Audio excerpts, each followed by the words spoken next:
Hi dear brothers and sisters, it's another weekend and I am back again. I'm glad to see you here. I'm sure you heard several times that we are supposed to pray without ceasing. We are supposed to pray endlessly. We are supposed to pray without giving up. But the question I'm asking today is, how am I going to reach this situation in my spiritual life in which I will pray without ceasing as Jesus wants? Stay put, don't go away dear brother. I'm going to get a glass of water and I'll be back to share with you 6 tips to help you pray well without ceasing.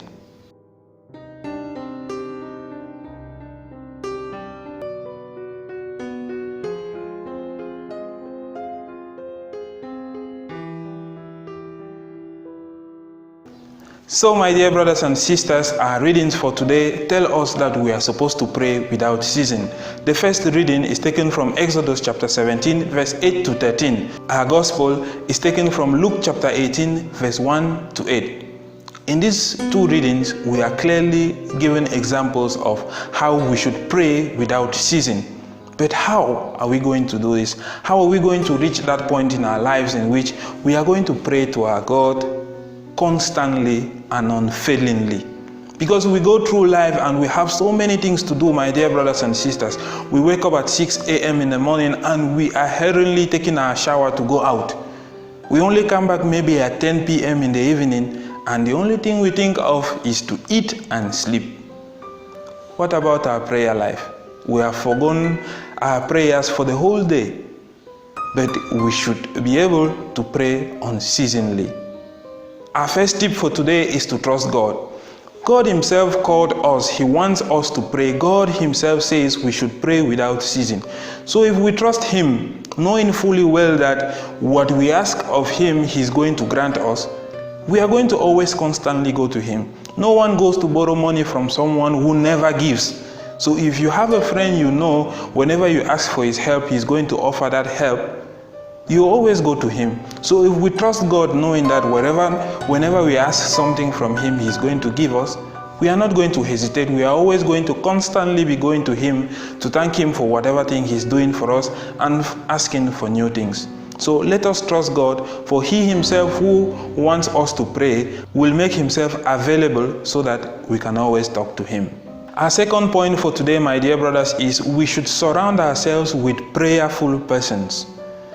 In the first reading of today, taken from Exodus chapter 17 verse 8 to 13, Moses was on the hill praying because the Israelites were in a war with Amalek.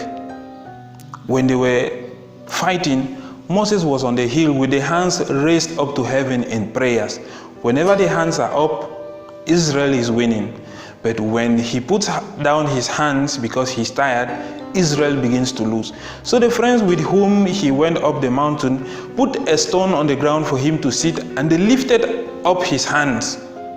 My dear brothers and sisters, there will come a time when you cannot pray. There will come a time you are very tired. There will come a time you don't see any reason to pray. But if you have friends around who can help you, they'll make sure you pray. The way they pray will move you to pray. So if you find yourself with friends who don't even know the nearest church, if you find yourself with friends who cannot even make the sign of the cross, my dear brothers and sisters, you are doomed to fail. There is a saying in English that show me your friends and I'll tell you who you are. If you have friends who are prayerful, you are bound to be prayerful, for birds of the same feather flock together. Our third point for today, dear brothers and sisters, which can help us to pray constantly, is making Jesus our friend. Making Jesus our friend. We all have friends, persons we are happy when they are around us, persons who can help us in every moment when we need help, persons who are always there to talk to us. When we wake up in the morning, we first of all check our phones to see if we have a message from these persons. When we go about our day's activities, we send messages to these persons using Facebook, WhatsApp to check on these persons. Because they are our friends, we are always happy talking to them. If you make Jesus your friend, you will not get difficulties communicating with him. You will not have difficulties speaking to him. Because he is your friend, nobody is afraid to go towards a friend. Nobody is afraid to talk to his friend. So if you make Jesus your friend, my dear brother, my dear sister, you're going to have that relationship based on love, and you're going to be able to talk to him in every moment. Let us have this good relationship with Jesus. Let us make him our friend so that we can always go close to him at every point in time during the day to talk to him. Our fourth point for today, my dear brothers and sisters, is we should make a schedule. We should have a timetable. When you wake up first thing in the morning, you should put in your mind that when I wake up first thing in the morning, I am supposed to talk to my Jesus. That should be the first person I talk to in my life when I wake up, to thank him for giving me a new day. When I come back from my day's activities, I have to make an introspection and let Jesus be the last person I speak to thank him for the so many things he has done for me throughout the day. We should have a timetable, and if you have a timetable and you consider that timetable as an appointment with Jesus, with your God, you're not going to fail. So this timetable is not just to put at one corner of the house, but it should be a timetable we take that decision to follow. If you have a timetable and you follow the timetable, you're obviously going to be praying unceasingly. Our fifth point for today, dear brothers and sisters, is we should have a thankful heart. When we go about our day's activities, we have so many things we do. We come back home. We should be able to thank God for the so many things he has done for us throughout the day. Because some people go out and they don't come back because they have one accident or another that causes them to lose their life. But we go out, we come back safely. Why can't we thank Jesus? Why can't we say thank you? It is important to thank God. It is important to be a grateful person. So if we have grateful hearts that are always acknowledging all the things that God is doing for us, we are going to constantly be in communication with him, because for every footstep that we give is enough reason to thank God. For every moment we inhale in air and exhale, it is enough reason to thank God. So throughout the day, we are supposed to be thanking God in the different moments, in the different things we do. When you finish one activity, thank God for it. And you see, you are constantly praying. You are constantly in communication with God. Our sixth and last point for today is patience and consistency. Patience and consistency.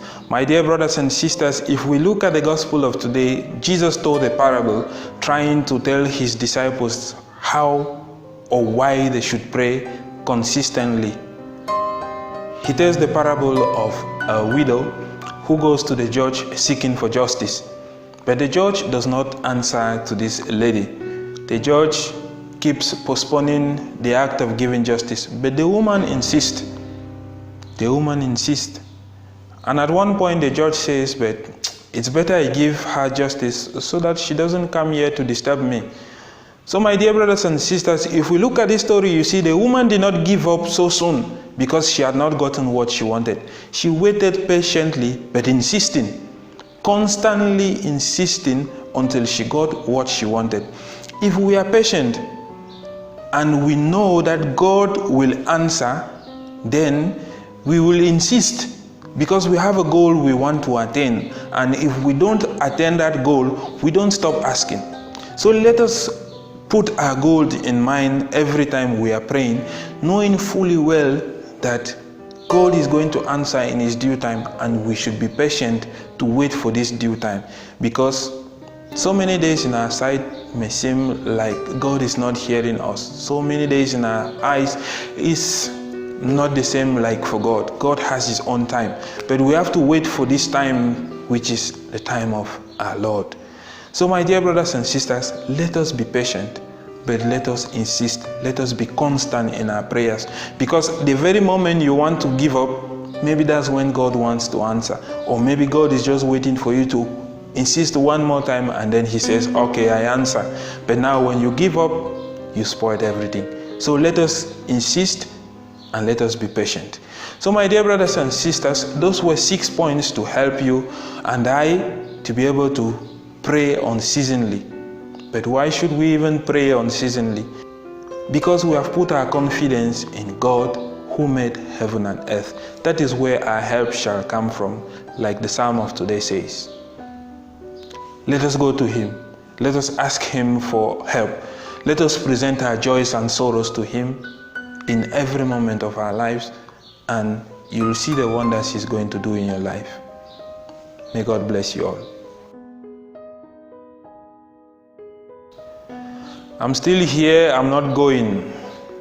I request one thing. Click on this button here to subscribe to the channel. Share this message, it might help someone. Click on this other button to watch previous videos. May God bless you all.